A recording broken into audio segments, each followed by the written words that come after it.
El 27 de diciembre del 2010, en la desconocida ciudad de Sidi Bouzid, Túnez, Mohamed Bouazizi, un ciudadano común cuyo oficio era vender frutas, da inicio a un nuevo panorama ante los ojos del mundo, mostrándole la situación precaria en la que vivía no solo él, sino todos sus compatriotas. Derivado de esta acción, Mohamed se volvería la llave que abriría la puerta a la sangrienta y caótica primavera árabe. Uno de los eslabones de esta cadena de revoluciones es Siria, que enfrenta actualmente una guerra civil que ha dejado miles de muertos, exiliados y un país desconsolado. Pero los efectos de esta terrible guerra civil no se han limitado a esta nación, pues la violencia se ha extendido por la frontera sirio-turca, creando un creciente aumento de tensión entre ambos países. Anudado a esto, la posición del primer ministro turco, Recep Tayyip Erdogan, de apoyar a los grupos opositores al gobierno de Bashar al-Assad, ha arrastrado a ambas naciones a un conflicto de mayor escala. En marzo del 2014, el nombre de Turquía se propagó por el resto del mundo. La atención se centró en el país debido a polémicas advertencias en contra de las redes sociales, en especial Twitter y YouTube, como causa de una iniciativa que presentó el primer ministro turco, Erdogan, en la que proponía el bloqueo de las redes sociales ya mencionadas. Pero, ¿cómo se relaciona este conflicto con el bloqueo de las redes sociales?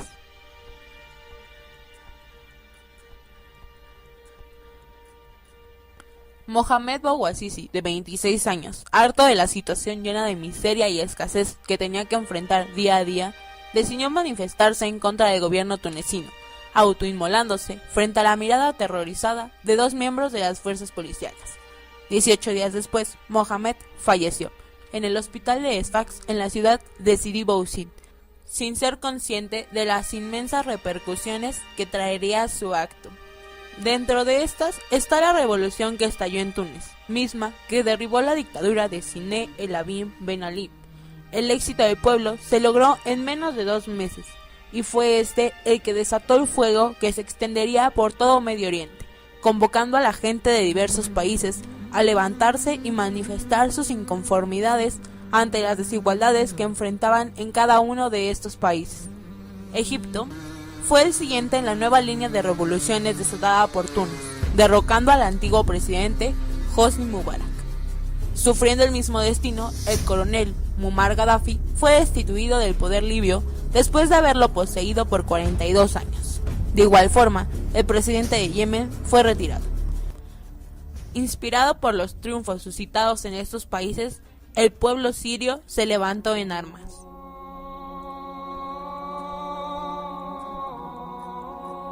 En Siria, el conflicto inició con una manifestación el 15 de marzo del 2011, cuando un grupo de jóvenes quedó arrestado por pintar un grafiti con fines políticos en la ciudad de Dara. La respuesta del gobierno tuvo como resultado la muerte de varios de los civiles que hicieron frente a las fuerzas policíacas enviadas para someterlos.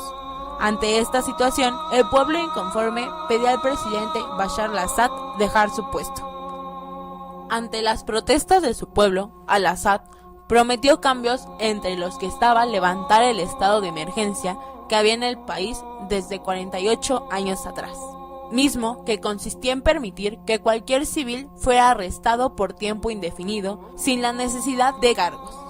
El cambio prometido solo duró 4 días. Después fueron enviadas fuerzas armadas a la ciudad de Daraa para reprimir cualquier rastro de levantamiento.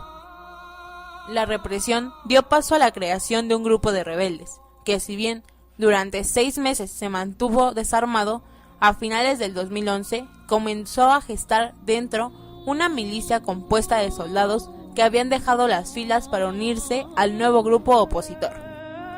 Fue así que la situación comenzó a volverse cada vez más tensa y violenta. Para finales del 2011, la ONU estimaba la muerte de 4.000 sirios. Para mediados del 2012, el conflicto ya se extendía a la capital de Siria, Damasco y Alepo. A finales de este año habían muerto alrededor de 60.000 personas y 600.000 se refugiaban temporalmente en países vecinos. Para el 2013, ya toda Siria estaba envuelta en el conflicto. 120.000 personas habían muerto, 2 millones de personas habían abandonado el país, y varios millones vivían en situaciones precarias dentro de su nación. Mientras tanto, en Turquía, la situación no pinta mejor. El pueblo manifiesta su inconformidad ante las desigualdades del país. ¿Situación parecida a Siria? Quizá, no es completamente seguro, tal y como lo menciona el primer ministro turco Erdogan, que no puede ser la situación porque el país turco se encuentra en situaciones económicas mejores. Lo que es seguro es la influencia de la nación siria para la situación de alarma en Turquía. Con la situación tensa y de violencia que se vivió en esta parte de Medio Oriente, con los países Libia, Túnez, Marruecos, Jordania, Egipto, Bahrein, entre otros, la relación entre Turquía y Siria no es la excepción, ya que debido a la situación interna de ambos, en especial de Siria, cuyas consecuencias han rebasado fronteras, causando terribles daños que han dejado decenas de víctimas e incontrolable dolor en la frontera sirio-turca. Adjuntándole a esto, la postura del primer ministro turco Erdogan respecto al conflicto interno sirio, con su respectivo apoyo a grupos opositores al gobierno turco, con el propósito de derrocar al gobierno de Bashar al-Assad para defender sus intereses referidos al territorio. Involucrados se encuentran también Arabia Saudita, la Unión Europea y Estados Unidos. A partir de estos aspectos se han derivado incidentes por parte de ambas naciones. El primero se dio el 11 de mayo del 2013 en la ciudad turca Rinjani, cerca de la frontera con Siria. Se suscitó la explosión de 2 coches bomba. Uno de ellos estalló frente a la alcaldía y el otro en la oficina de correos, dejando 40 muertos y 100 lesionados. Posteriormente, el 17 de mayo del mismo año, otro coche bomba explotó, pero esta vez en Siria, muy cerca del control rebelde en el paso fronterizo sirio-turco, Baba al-Agwa, del que resultaron 15 víctimas. El lunes próximo a la explosión, las fuerzas aéreas turcas derribaron un helicóptero militar sirio Mi-17, el cual violó el espacio aéreo de la nación. Finalmente, Turquía derribó un avión militar sirio en la zona fronteriza, recalcando su postura de defender su territorio, tal y como lo dijo Bashar al-Assad.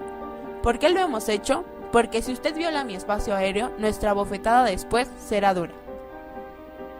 Aunque no se han obtenido respuestas claras de las naciones involucradas, el temor de que el conflicto se intensifique y cumpla su parte del eslabón de esta cadena de cambios aumenta.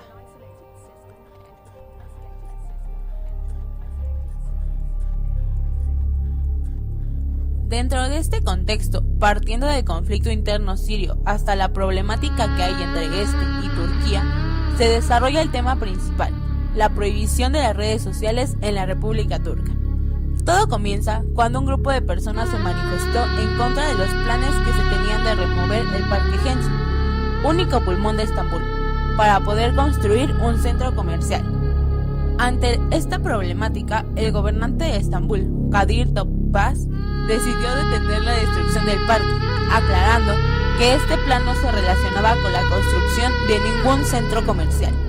El derrumbamiento de la zona verde estaba ligado a la restauración del mismo y la plaza Taksim. A pesar de esto, se seguían escuchando quejas sobre el exceso de fuerza usado por los policías encargados de apaciguar la manifestación. Después de esto, surgen nuevas manifestaciones, esta vez en contra del primer ministro turco, Recep Tayyip Erdogan, al que se le califica de dictador. Pese a estas acusaciones, Erdogan cuenta con una gran popularidad entre la población turca, al ser considerado uno de los políticos más carismáticos dentro de la nación. Su popularidad es tal que ha permanecido 10 años en el poder de manera legítima. Ante las acusaciones, el primer ministro se defendía diciendo que los que lo tachaban de dictador seguramente tenían nexos o estaba organizado por grupos extremistas. Expresó Erdogan que el uso de fuerza en la represión de manifestaciones no había sido excesivo, por lo que no habría de temer por una situación similar a la primavera árabe o los hechos acontecidos en su país vecino, Siria, pues la elección de sus gobernantes es totalmente legítima. De igual forma, en defensa del primer ministro turco, la economía de la nación no es para nada comparable con las situaciones de los países en levantamiento. pues en Turquía la economía ha ido a la alza con las reformas liberalizadoras que se han implementado. Pero las protestas contra Erdogan van relacionadas a que, a pesar de que la mayoría de la población en Turquía es musulmana, el Estado está cimentado en la laicidad. Aún así, se han cancelado programas por faltas a la moral y se han condenado a intelectuales turcos por blasfemias. Es aquí donde el papel de las redes sociales comienza a cobrar importancia, pues los que empiezan a manifestarse en contra del que podría ser un dictador disfrazado de político carismático hacen uso de estas redes sociales. El gobierno turco acusa a Twitter de ayudar a la difamación del primer ministro Recep Tayyip Erdogan, mismo que durante las elecciones del 30 de marzo había prometido anular la red social. Al parecer, la difamación consistía en difundir mediante Twitter un escándalo económico en el que él había estado involucrado. El escándalo mencionado se trata de la filtración de llamadas telefónicas entre el primer ministro Recep Tayyip y otros funcionarios del gobierno, mismas en las que se habla de situaciones corruptas en las que estarían involucrados los funcionarios. El presidente turco Abdullah Gül proclamó una ley que restringía y controlaba los usos de la red, por lo que Twitter perdió gran cantidad de suscriptores el miércoles 19 de febrero del 2014. La ley fue anunciada el martes 18 de febrero, a lo que el ministro de Telecomunicaciones, Lutfi Elvan, pidió un lapso de 48 horas para que la ley fuera aprobada por el resto del Parlamento. Para poder prohibir el sitio web sin tener que acudir a la justicia, se argumentó que con el uso de esta red social se había violado la privacidad del primer ministro con información que era discriminatoria, difamatoria e insultante. Ante las acciones tomadas por el gobierno turco, muchas naciones han mostrado su disconformidad. Los que más condenan esta situación son principalmente gobiernos de países occidentales y organizaciones encargadas de defender los derechos humanos, al igual que muchos civiles turcos. Todos ellos alegan que la prohibición de estas redes sociales es una violación de los derechos de libre expresión. La primera semana de abril del año 2014, el Tribunal Constitucional de Turquía ordenó la reapertura de Twitter, ya que el haber cerrado esta red social atenta, como alegan los defensores de esta página web, contra los derechos de libre expresión, escritos en la Carta Magna turca.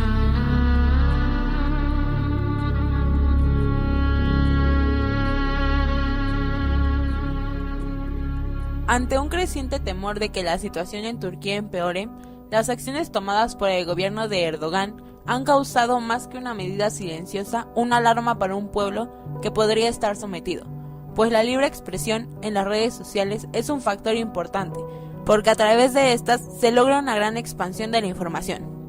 Todo esto se deriva del gran poder que posee un pueblo unido, el poder que podría representar un golpe de Estado, lo que continuaría con la cadena forjada por la nación tunecina. Cabe la posibilidad de que pueda suceder un cambio, como puede que no. Todo depende de la organización, unión y persistencia de un pueblo, harto de injusticias y desigualdades, ayudados de la poderosa arma que representan las redes sociales. Se trata de nada más ni nada menos que represión de la libertad, la violación de la expresión, prohibiendo una alternativa tecnológica capaz de sacar a un pueblo sometido de las garras de un dictador. Es una estrategia para seguir ejerciendo su hegemonía. Cada eslabón representa un paso más para el final de la cadena, un cambio, una esperanza para el pueblo.